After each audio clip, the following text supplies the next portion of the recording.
Alright, let's consider the following situation here, alright? If you were to have a negative 5 squared underneath the radical, what would happen? Well, negative 5 squared is positive 25. That's underneath the radical.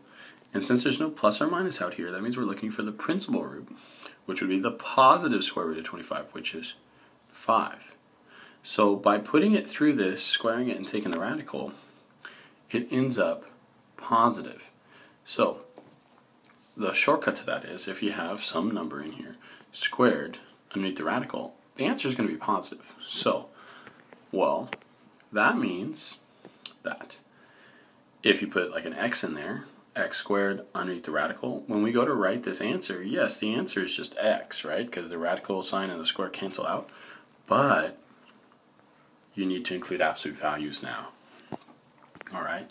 And the rule for that is that whenever you find the root of an even power, or actually I should have said even index, index meaning the little number that's in the crack. When there's no number in the crack there, it's 2. And the result has an odd power. Right? When there's no number in the crack, it's 2. And when there's no number in the exponent, it's 1. So, for example, if you were to do this, right, that's an even power. And if your answer, I know this is not your answer, but if your answer was x to like the 3, that would have an odd power. So this is an even index, that's an odd power.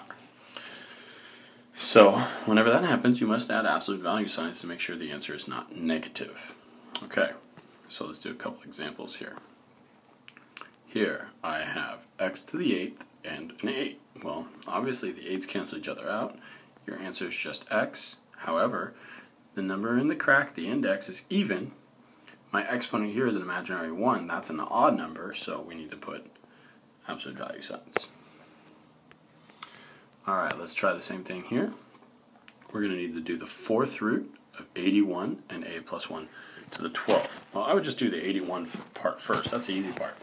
The 4th root of 81 is just 3. If you don't see it, you can break it down 9 and 9. 3, 3, 3, 3. 4 3s. There we go. The 4th root is 3. And then you have an a plus 1.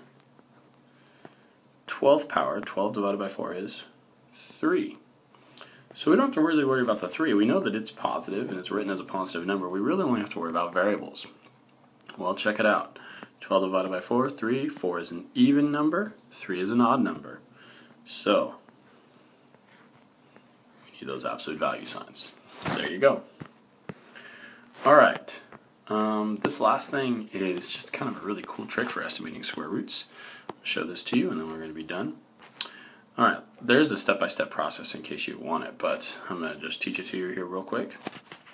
In order to find a good estimation of a square root, you take the number, so in this example 71, and you find the perfect square before and the perfect square after. Well, the perfect square right before 71 is 64. And the perfect square right after is 81. Alright, well 64 is 8 and 81 is 9. So we know that the square root of 71 is somewhere between 8 and 9. Now, to find really closely where, we do a mixed number, 8 and a fraction. And to find the top of the fraction, we're going to do this number, the radicand that we originally started with, 71, minus the square root, the perfect square right before.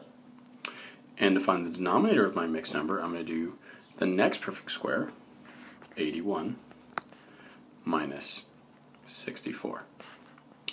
Well, that would be equal 8 and 7/17. And so what that means is that the square root of 71 is really close to 8 and 7/17. And that's a pretty cool way that you can estimate square roots. It's kind of neat. So I want you guys to try practice number 6. I'll put the answer up in just a little bit. Alright, when I did it, I got the one before is 49, the one after is 64. That's 7 and 8, so the answer is somewhere between 7 and 8. I did 57 minus 49, and I did 64 minus 49, and I got 7 and 8/15. Yeah, pretty cool. So there's our estimations for the summary. I want you to explain why you need to use an absolute value sign when you start with an even index and result with an odd power. So go ahead and give that a shot, and that's it for 5.5.